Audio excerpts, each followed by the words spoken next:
सबके जो उर्वासी हैं, ऐसे बंशीधर श्री भगवान के चरणों में प्रणाम करते हुए राम कथा के रसिक अनंत बलवंत कुलवंत संत हनुमंत लाल जी महाराज, शशांक शेखर, भूत भावन भगवान भोलेनाथ, काली कमरी वाले अनाथों के नाथ बाबा विश्वनाथ के चरणों में इस दास का कोटिशः नमन बंदन स्वीकार हो। तत्पश्चात इस कथा के आयोजन में महती भूमिका का निर्वाह करने वाले समस्त दुगौली खुर्द के सम्मानित नागरिकों और यहाँ पर उपस्थित समस्त सम्मानित लोगों का मैं अभिनंदन करता हूँ। साथ ही साथ उपस्थित समस्त भगवत चरणारविंद में रति मति गति रखने वाले श्रद्धालु श्रोतागण, श्रद्धामयी माताएं, यत्र तत्र सर्वत्र से पधारे विद्वज्जन और हमारे वाम भाग में विराजमान हमारे सामवेदी कलाकार श्री मीनू द्विवेदी जी और सनत कुमार पांडे जी,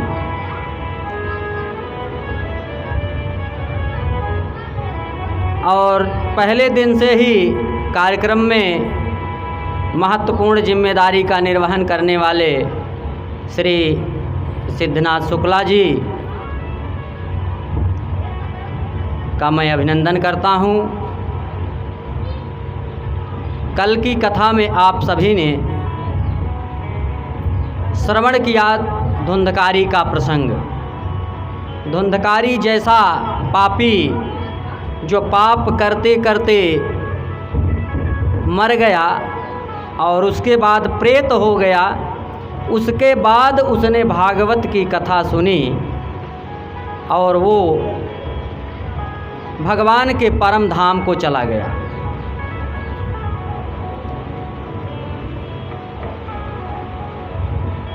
जे अतिखल विषयी बक कागा, यही सर निकट न जाहि अभागा।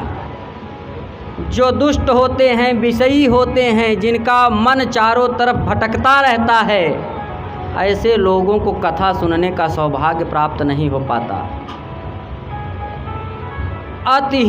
अति हरि कृपा जाहि पर होई, पाँव दे यही मार्ग सोई। जिस पर भगवान की अत्यंत कृपा होती है वही कथा में, सत्संग में जाता है, मंदिर में जाता है, धार्मिक अनुष्ठानों में वही भाग ले पाता है। भंवरा बहुत दूर से कमल की सुगंध को महसूस कर लेता है, उसके मकरंद को जान लेता है और उसकी सुगंध को सूंघ करके भंवरा कमल के पास पहुंच जाता है। लेकिन उसी कमल के नीचे कीचड़ में बैठा हुआ मेढक उस कमल के महत्व को नहीं समझ पाता, कमल के मकरंद के बारे में नहीं जान पाता। एक सज्जन थे, वो आए और कहा, महाराज जी मैंने बहुत कथा सुनी है, बहुत कथा सुनी, बहुत से अच्छे अच्छे विद्वानों की कथा सुनी। हमने कहा किसकी किसकी कथा सुन लिया आपने? तो उन्होंने बताया, मैंने प्रेम भूषण महाराज की कथा सुनी, राजन जी की कथा सुनी, अनिरुद्धाचार्य महाराज की कथा सुनी, राम भद्राचार्य महाराज की कथा सुनी, राजेश्वरानंद जी महाराज की कथा सुनी, मुरारी बापू की कथा सुनी, देवकी नंदन ठाकुर की कथा सुनी। लेकिन महाराज जी एक बात बताएं, मुझको कोई खींच नहीं पाया। हमने कहा, जब इतने बड़े बड़े महारथी आपको नहीं खींच पाए तो मेरी क्या औकात बिसात है। वैसे भी चुंबक केवल लोहे को खींचता है। अगर एक पलरी गोबर रखा हो तो उसको खींच पाएगा? सत्य अत्यंत कड़वा होता है, इसीलिए कहा गया है कि सचिव वैद्य गुरु तीन जो प्रिय बोलहि भय आस, राज धर्म तन तीन का हो ही बेगही नाश। गुरु, वैद्य, सचिव, ये अगर अच्छी लगने वाली बात डर बस करते हैं तो समझ लीजिए जिसके डर से ये बोल रहे हैं उसका विनाश होने वाला है।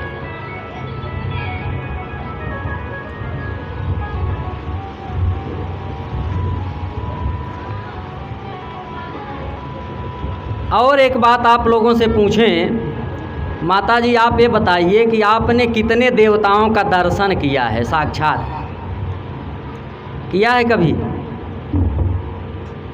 बताइए।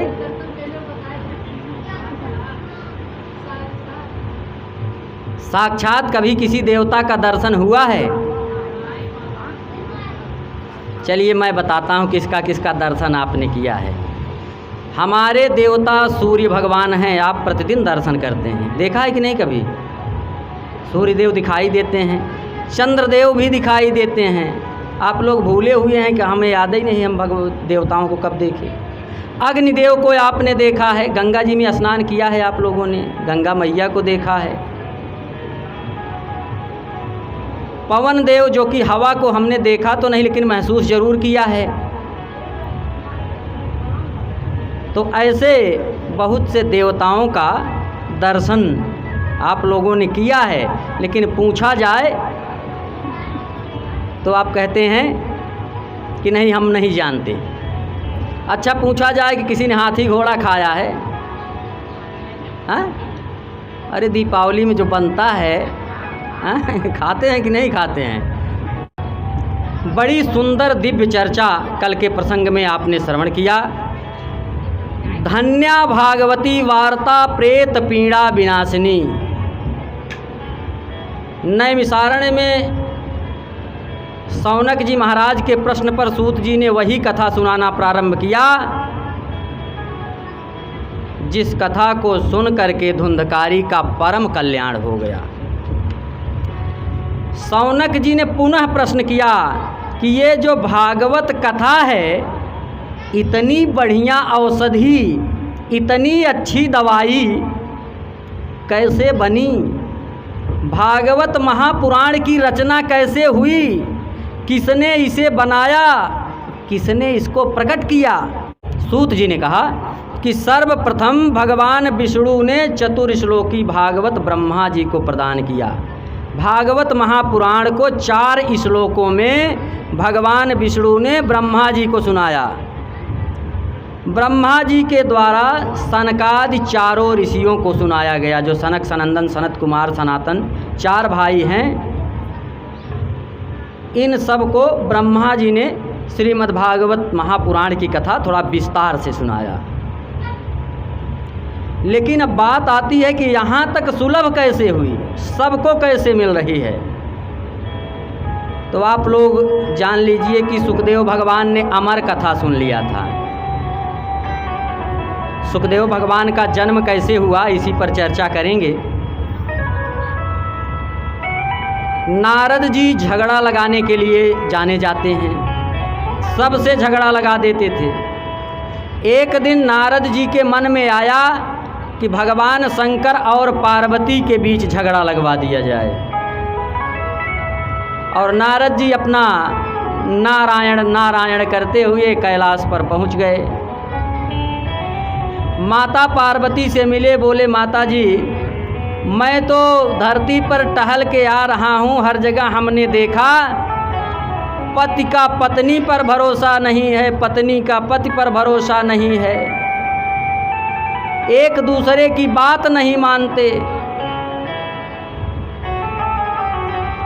यहाँ तक कि देवताओं में भी ये कमी दिखाई दी। इससे मैं व्याकुल हो गया और मैंने सोचा चल करके आपका हाल चाल पूछ लूँ कि आप में और भगवान भोलेनाथ महादेव में सब कुछ ठीक ठाक चल रहा है कि आप में भी कुछ उल्टा सीधा हो रहा है।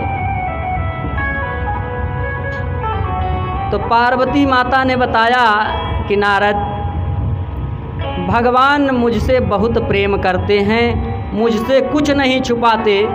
यहाँ तक कि जो गुरु मंत्र होता है, जिस माला का जाप समाधि में बैठ करके जो इस मंत्र को जपते हैं भगवान भोलेनाथ, कितनी माला जपे, कितना जपे, क्या जपे, ये भी मुझे बता देते हैं। तो अब अविश्वास का तो कोई प्रश्न ही नहीं है। तो नारद जी ने कहा, अच्छा जब आप सब कुछ जानती हैं तो माता ये बताइए कि भगवान भोलेनाथ के गले में जो मुंडों की माला है वो किसके मुंड हैं? अब पार्वती मैया ने सोचा, करे ये तो हमने न कभी पूछा न भगवान ने कभी बताया। तो नारद जी ने कहा, तब कैसे आप कहती हैं कि सब कुछ बता देते हैं, सब जानते हैं आप? तो पार्वती मैया ने कहा कि आज ही पूछेंगे। जा कर के पूछा कि भगवान ये बताइए कि आप जो ये मुंडों की माला अपने गले में धारण किए हुए हैं, ये मुंड किसके हैं? तो भगवान भोलेनाथ ने कहा, जाने दीजिए, इसे जान करके क्या करोगी? तो माता पार्वती को भरोसा हो गया कि नारद जी सही कह रहे थे कि भगवान मुझसे छुपा रहे हैं। तो बड़ी जिद किया। तो भगवान भोलेनाथ ने कहा कि पार्वती, ये जो मेरे गले में मुंडों की माला है, ये सब तुम्हारे ही मुंड हैं। और तुम जितनी बार पैदा होती हो, तुम्हारा विवाह मेरे साथ होता है, और जब तुम मर जाती हो तो मैं तुमसे इतना प्रेम करता हूँ कि तुम्हारे मुंडों को अपने गले से लगा करके रखता हूँ। पार्वती मैया को बड़ा आश्चर्य हुआ और उन्होंने कहा कि भगवान भोलेनाथ, कहने का मतलब मैं इतनी बार पैदा हुई और इतनी बार मर गई, और आप एक भी बार नहीं मरे, आप मरते ही नहीं, क्या बात है? तो भगवान भोलेनाथ ने कहा कि देवी, मैं अमर कथा जानता हूँ। भगवान भोलेनाथ ने बताया कि मैं अमर कथा जानता हूँ, इसलिए मैं नहीं मरता। मैया पार्वती ने कहा कि अभी तक मैं समझ रही थी किसके मुंड हैं, यही छुपाए हैं। ये अमर कथा जानते हैं, उसको भी इन्होंने नहीं बताया, वो भी छुपा के रखे हैं। अब उन्होंने जिद किया कि आप अमर कथा जानते हैं, फिर भी मैं इतनी बार मर रही हूँ, आप अमर कथा मुझको भी सुना दीजिए, मैं भी अमर हो जाऊँ, बार बार पैदा होने और मरने का झंझट खत्म हो जाए। बहुत कहने के बाद भगवान भोलेनाथ ने कहा कि एकांत में ये कथा आपको सुनाई जा सकती है। तो माता पार्वती की प्रेरणा से वहाँ पर जितने भी जीव थे सब चले गए, एकांत हो गया। लेकिन एक तोते का अंडा वहीं पीछे भगवान भोलेनाथ के रह गया। अब अंडा जाए तो कैसे जाए? और जैसे ही प्रारंभ हुई अमर कथा, वैसे ही वो अंडा फूट गया। और भगवान शिव ने शर्त रखी थी कि कथा तो मैं जब कहूँगा तो आँख बंद करके कहूँगा, कथा कहते समय मैं आँख नहीं खोलूँगा, और तुम कथा सुन रही हो इसके लिए तुम्हें हुकारी भरना पड़ेगा। तो माता पार्वती ने कहा कि ठीक है, मैं हुकारी भरूंगी। अब भगवान भोलेनाथ महादेव ने कथा प्रारंभ कर दी। जैसे ही कथा प्रारंभ की, वो तोते का अंडा फूट गया और उसमें से बच्चा निकल आया और वो कथा सुनने लगा। तोता ऐसा पक्षी है कि वो आदमी की काफ़ी नकल कर ले जाता है, बहुत कुछ नकल कर लेता है।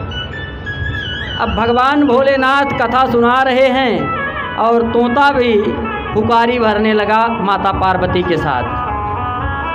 भगवान भोलेनाथ कथा सुनाए जा रहे हैं, वो हुकारी भरता भरता चला जा रहा है। थोड़ी देर बाद माता पार्वती को नींद आ गई और माता पार्वती सो गई। अब भगवान भोलेनाथ आंख बंद किए कथा सुनाते चले गए, पूरी कथा सुना दिए और अंत में उन्होंने कहा पार्वती, जब माता पार्वती नहीं बोली तो उन्होंने कहा पार्वती तुम सो गई क्या? तो तोते ने कहा जी स्वामी। जब तोते ने कहा कि जी स्वामी, तो उन्होंने कहा जब सो गई तो हुकारी कौन भर रहा है? अब उठे भोलेनाथ, इन्होंने इधर उधर देखा, कहा अरे देखिए कथा सुनना हो तो सामने बैठकर कथा सुननी चाहिए। और अगर वो तोता भी सामने बैठकर सुनता तो कोई बात नहीं थी, लेकिन वो तो अंडा था। कथा शुरू होते ही फूट गया और उसने पूरी कथा सुन ली। अब माता पार्वती कथा नहीं सुन पाई। भगवान शिव ने देखा कि इसने जो है धोखे से कथा सुनी है, तो उसको मारने के लिए उसके ऊपर अपना त्रिशूल फेंका। और जब त्रिशूल फेंका तो वो तोता जो था वहाँ से उड़ चला, भागा वहाँ से। आगे आगे तोता उड़ता हुआ भागता चला जा रहा है, पीछे पीछे भगवान महादेव का त्रिशूल लगा हुआ है। अमर कथा का एक प्रभाव और भी होता है कि जो सोचिए वो हो जाता है। जिसने अमर कथा सुन ली वो जो भी सोचता है, जैसा चाहता है वैसे ही होता जाता है। तो वो आगे आगे जा रहा है, सोच रहा है कि त्रिशूल मेरे निकट न आ पाए, मैं तेज़ी से आगे भागूं। तो तेज़ी से आगे जा रहा है। भागते भागते व्यास जी की पत्नी जमुआई ले रही थी कि ये सीधे जा कर के सोचा कि अगर मैं छोटा सा हो करके इनके मुंह में घुस जाता तो मेरी रक्षा हो जाती। तो उसने सोचा कि अमर कथा के प्रभाव से वो छोटा सा हो करके मुंह में प्रवेश कर गया। जब मुंह में प्रवेश किया तो उसने सोचा कि अगर मैं पेट में चला जाता तो और भी अच्छा हो जाता। सोचा ही था कि अमर कथा का प्रभाव था, वो व्यास जी की पत्नी के पेट में चला गया। जब पेट में चला गया तो त्रिशूल आ करके व्यास जी की पत्नी की परिक्रमा करने लगा। पीछे पीछे भगवान भोलेनाथ महादेव भी पहुँचे। व्यास जी ने पूछा कि भगवान महादेव आप बताइए आप कैसे यहाँ आ गए? तो उन्होंने बताया कि एक तोता धोखे से अमर कथा सुन लिया है और वो आपकी पत्नी के पेट में चला गया है, मैं उसी को मारने के लिए आया हूँ। तो व्यास जी ने कहा कि भगवान ये बताइए, जब उसने अमर कथा सुन ही लिया है तो आप मारेंगे कैसे उसको? अगर आप उसको मार देते हैं तब तो अमर कथा झूठी है। तो भगवान भोलेनाथ ने कहा ये तो मैंने सोचा ही नहीं था। भगवान भोलेनाथ वहीं से वापस चले गए और सुखदेव भगवान व्यास जी की पत्नी के गर्भ में पड़े पड़े भगवान नारायण का स्मरण करते रहे। 12 वर्षों तक माता के पेट में पड़े रहे सुखदेव भगवान। व्यास जी ने प्रार्थना किया कि पुत्र बाहर निकल आओ, तुम्हारे पेट में रहने के कारण तुम्हारी माता को बहुत पीड़ा हो रही है। तो सुखदेव भगवान ने कहा कि नहीं पिताजी मैं बाहर नहीं आऊँगा, यदि मैं बाहर आऊँगा तो भगवान की माया मुझे घेर लेगी। मैं पेट में बैठकर भगवान का भजन कीर्तन कर रहा हूँ, यहाँ भगवान की माया मुझे नहीं घेर रही है। वैसे जब कोई भी जीव माँ के गर्भ में होता है तो प्रार्थना करता है कि हे भगवान मुझे बाहर निकाल दीजिए यहाँ से, मैं आपका भजन करूँगा, आपका स्मरण करूँगा। तो लेकिन सुखदेव जी बाहर नहीं निकलना चाहते। बाद में स्वयं भगवान नारायण ने आकर के कहा कि सुखदेव महाराज आप बाहर आइए, आपको मेरी माया स्पर्श नहीं करेगी। तो 12 वर्ष की अवस्था में सुखदेव भगवान माता के गर्भ से बाहर आए, क्योंकि भगवान का पहले ही वरदान मिल चुका था कि मेरी माया स्पर्श नहीं करेगी, इसलिए जैसे ही पैदा हुए उनके हाथ में एक दंड आ गया और एक कमंडल आ गया, और बिना वस्त्र के ही जैसे ही पैदा हुए थे उसी हालत में निकलकर जंगल की ओर चल दिए।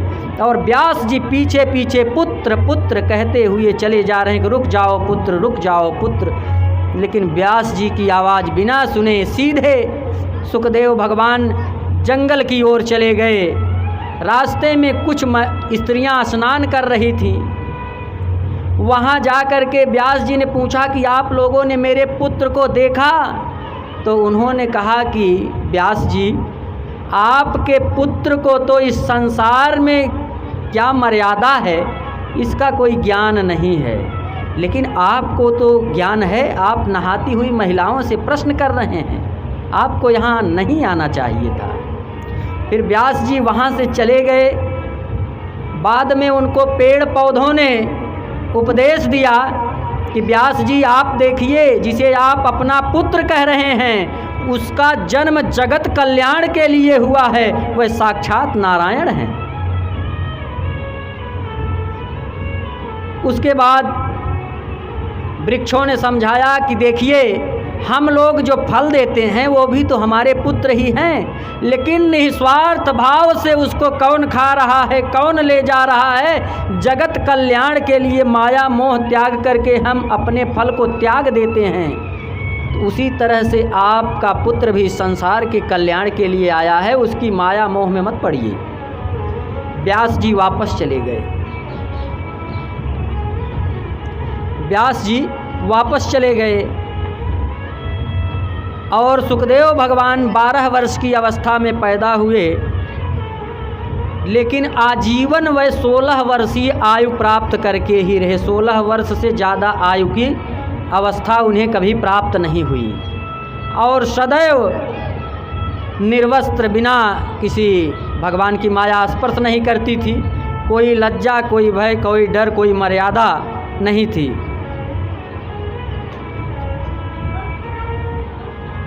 यम प्रव्रजन्तमनुपेतम अपेत कृत्यम द्वैपायनो विरह कातरयाजुहाव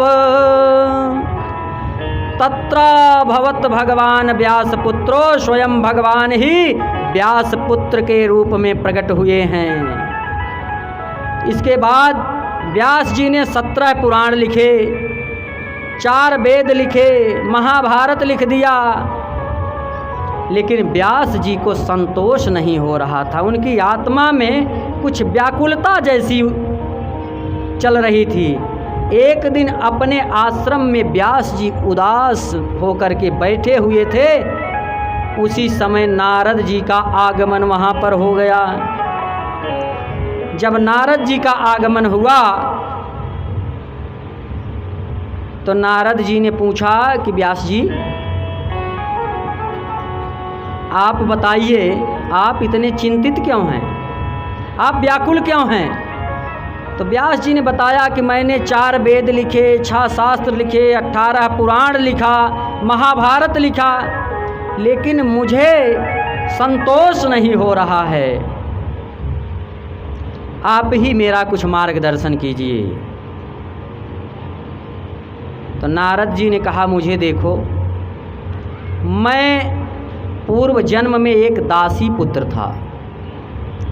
मेरी माँ आश्रम में संतों का भोजन प्रसादी बनाया करती थी, और जो जूठन बचता था, संतों का जो जूठन बचता है उसे शीत प्रसादी कहते हैं। वही शीत प्रसादी खा करके मेरी माँ अपना जीवन निर्वाह किया करती थी। मुझे भी मेरी माँ ने उन्हीं संतों की सेवा में लगा दिया। एक बार कुछ संत चौमासा करने आए। पहले चौमासा करते थे संत लोग, चलते हैं तो बरसात के मौसम में 4 महीने जहाँ पहुँचते हैं वहीं रुक जाते हैं। 4 महीने तक वहीं रहना, भोजन, ध्यान, स्मरण सब कुछ एक ही स्थान पर होता था। तो चौमासा करने वहाँ संत जी के आश्रम में कुछ संत आए तो इनकी माँ ने और नारद जी ने उन संतों का बड़ा सेवा सत्कार किया। चूँकि नारद जी दासी पुत्र थे, वो दासी का काम इनकी माँ किया करती थी, गाय लगाना, गाय दोहन करना, ये सब काम था। तो नारद जी, मैं कह रहा हूँ लेकिन नारद जी नहीं थे, नारद जी के पूर्व जन्म की बात है, उस समय इनका नाम नारद नहीं था।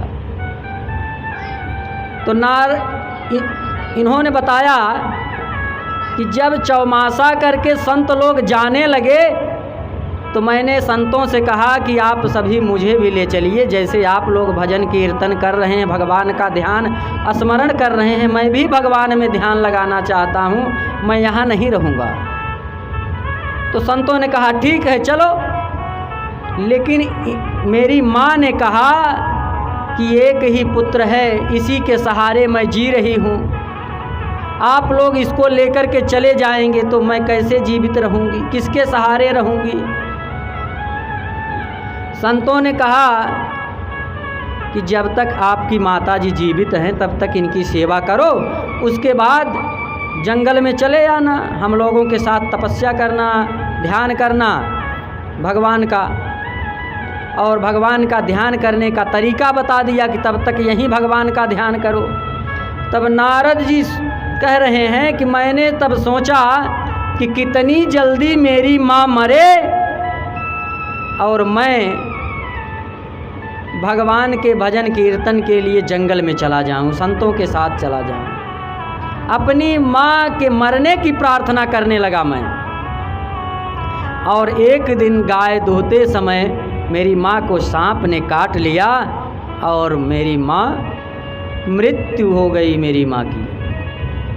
तो माँ की मृत्यु सुनकर मैं दुखी हुआ, लेकिन प्रसन्नता भी हुई कि अब भगवान के भजन कीर्तन में कोई अवरोधक नहीं है।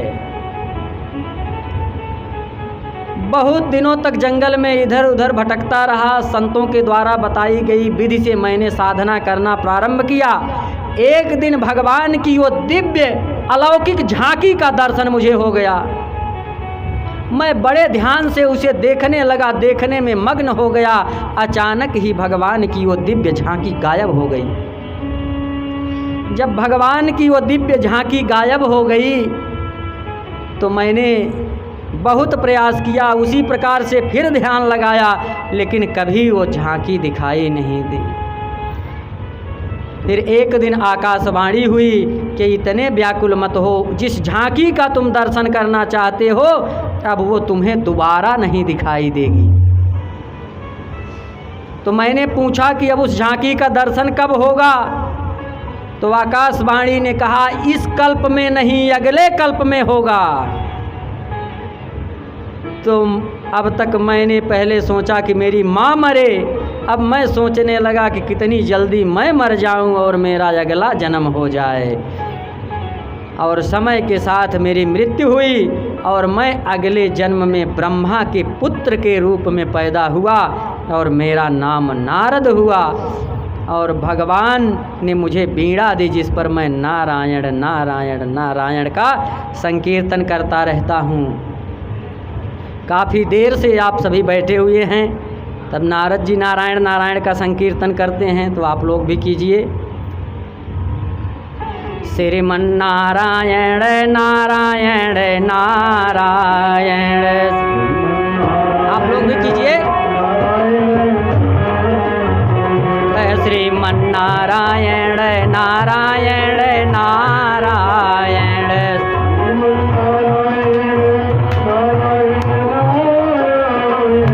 श्रीमन नारायण नारायण नारायण,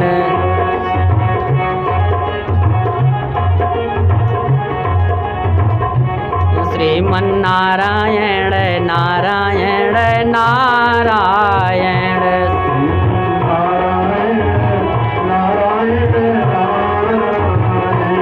श्रीमन नारायण नारायण नारायण,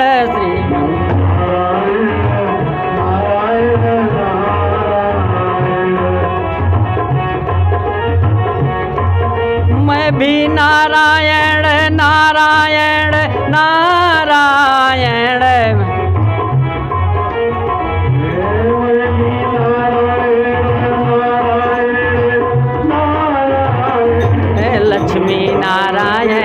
नारायण नारायण, लक्ष्मी नारायण नारायण नारायण।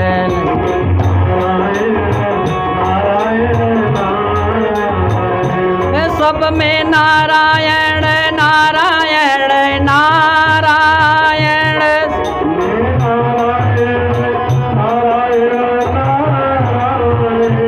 श्रीमन्नारायण नारायण नारायण,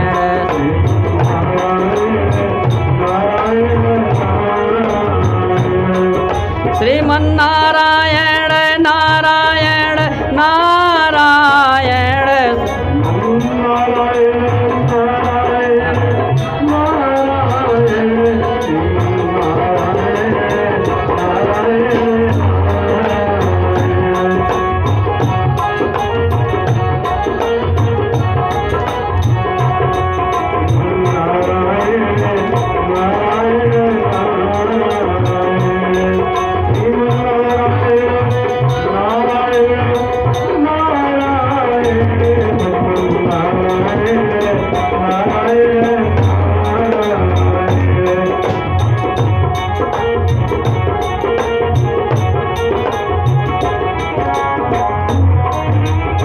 बोलो वृंदावन बिहारी लाल की जय। तो बोल देवा करा। तो नारद जी ने अपने पूर्व जन्म की कथा व्यास जी को सुनाई और कहा कि अभी तुम्हें नारायण श्री हरि गोविंद के चरित्र का वर्णन करना बाकी है। अभी तुम्हें श्री गोविंद के चरित्र का वर्णन करना है, इसीलिए आप इतने व्याकुल हैं, आपको संतोष नहीं हो रहा है।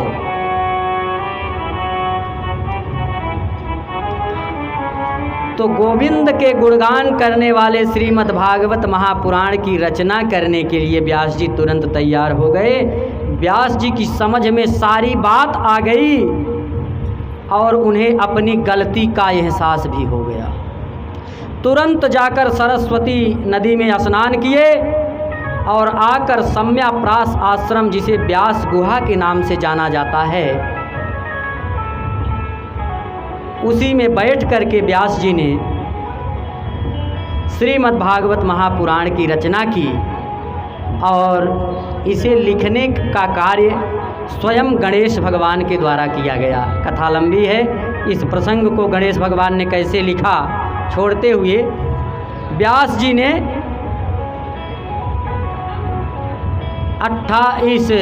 18वें पुराण के रूप में श्रीमद् भागवत महापुराण की रचना की। इसमें 12 स्कंध, 335 अध्याय और कुल 18,000 श्लोक हैं। 18,000 श्लोकों की संहिता बन करके तैयार हो गई। अब व्यास जी ने विचार किया कि ये पावन परमहंसों की संहिता है, ये सभी को नहीं दी जा सकती। कोई परमहंस हो तभी वो भागवत रस का पान कर सकता है। विचार कर ही रहे थे कि अचानक व्यास जी को अपने पुत्र सुखदेव की याद आ गई।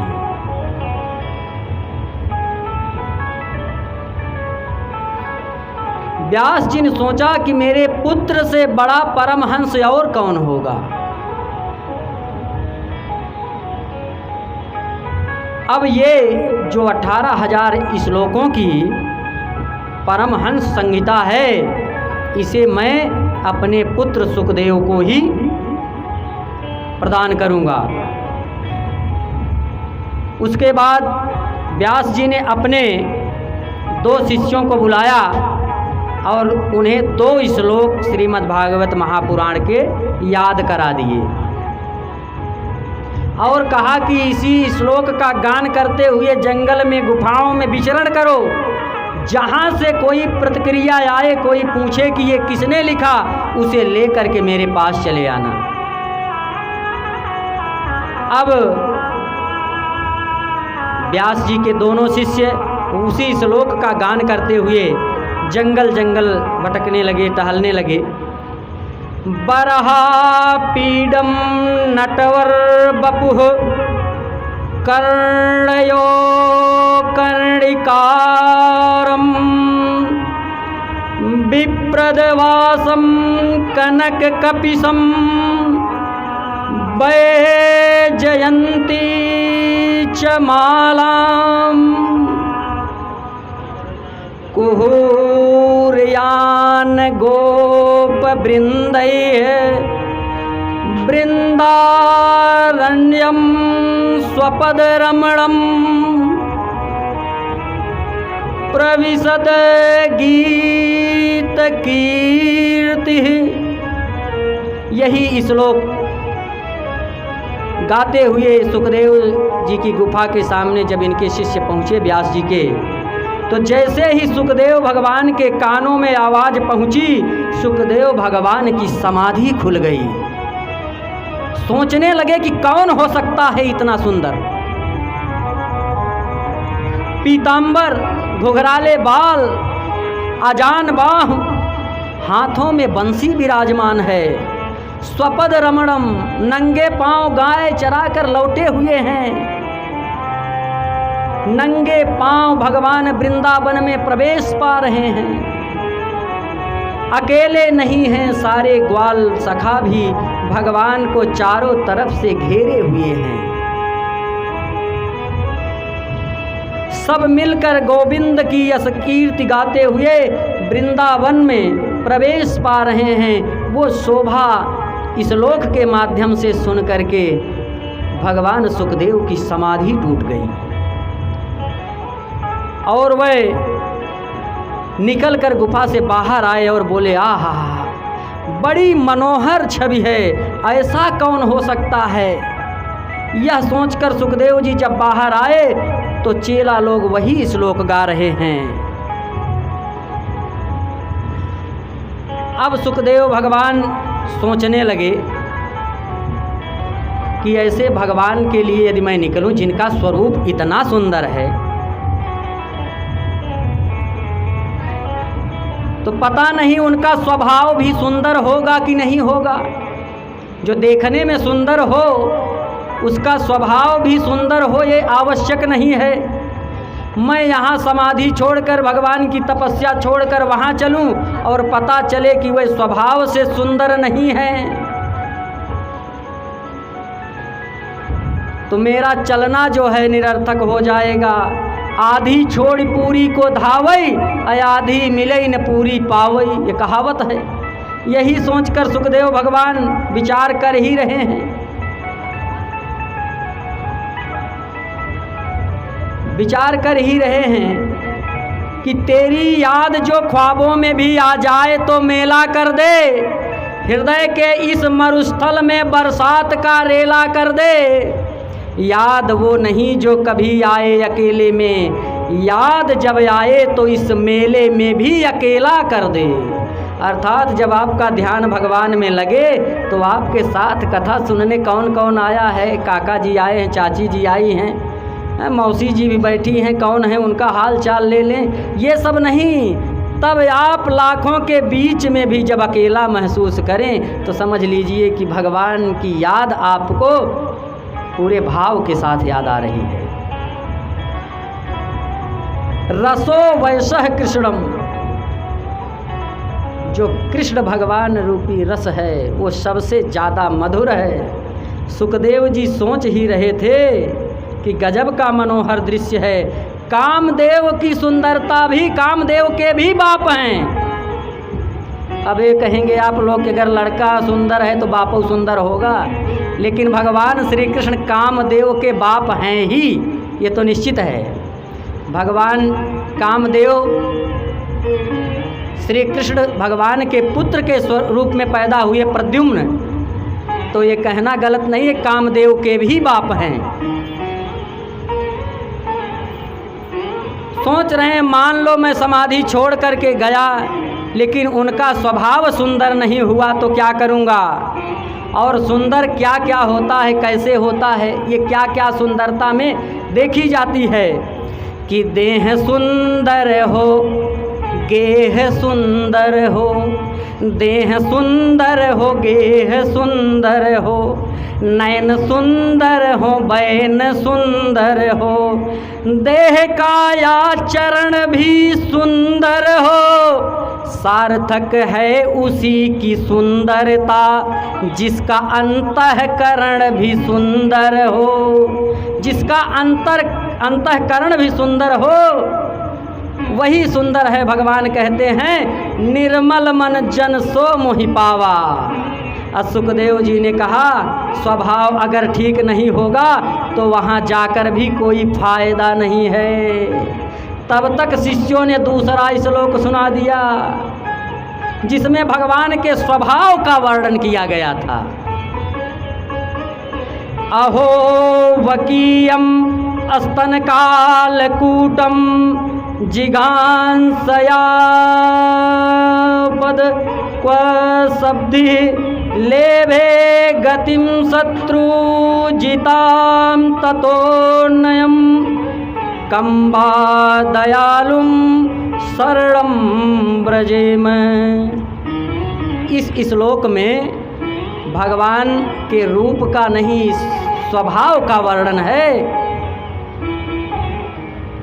जिसमें कहा गया कि स्वभाव इतना सुंदर है कि कालकूट नामक विष लेकर आई हुई बकासुर की बहन बकी अर्थात पूतना जो भगवान को मारने के लिए आई थी, लेकिन उसने माता का रूप धारण करके स्तनपान कराने का प्रयास किया तो भगवान ने उसको वह गति पहले दे दी जो गति बाद में यशोदा मैया को भगवान ने दिया।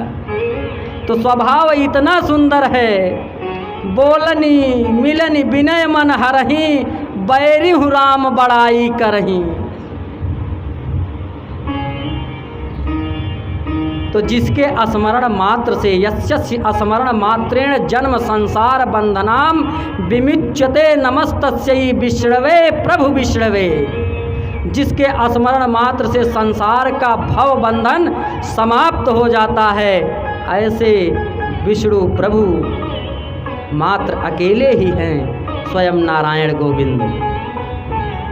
वराह पुराण में वर्णन है कि जब भगवान ने हिरण्याक्ष का वध करके पृथ्वी को मुक्त किया,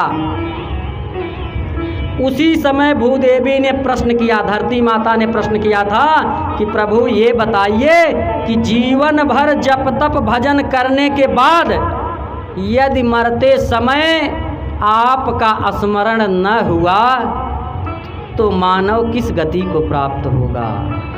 मान लीजिए जीवन भर सदैव जप तप व्रत पूजा अनुष्ठान धार्मिक कार्यों में लगातार निरत रहता है आदमी, लेकिन मरते समय आपका स्मरण यदि नहीं हुआ तब उसकी कौन सी गति होगी।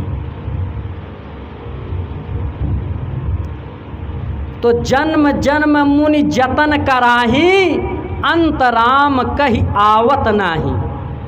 अंत में जो राम कहता है, जीवन भर जतन कीजिए लेकिन अंत में राम का नाम नहीं आता। लेकिन अगर जीवन भर लोगों को पीड़ा दिए रहेंगे, कष्ट दिए रहेंगे, तो जाते समय इतनी पीड़ा होगी कि भगवान का नाम नहीं आएगा। बहुत सा उपाय लोग कर लेते हैं लेकिन अंत में भगवान का नाम नहीं आता। और एक और भी इसका अर्थ है कि अंत राम कह के फिर यावत नाही। यदि अंत में राम कह दिया तो फिर से इस धरती पर नहीं आता है। भगवान ने भूदेवी से कहा, धरती माता से कहा कि जीवन भर मेरा ध्यान स्मरण किया है तो अंतिम में यदि वो भूल भी गया तो उसकी सारी जिम्मेदारी मैं ले लेता हूँ। योग क्षेमम वहाम्यहम्।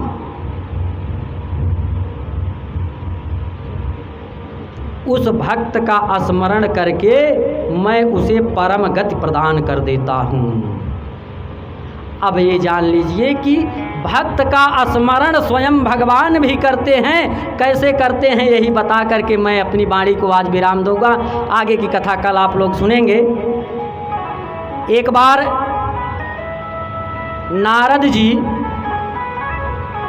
नारायण नारायण करते हुए बैकुंठ लोक में पहुंच गए भगवान नारायण के पास। भगवान नारायण स्वयं उस समय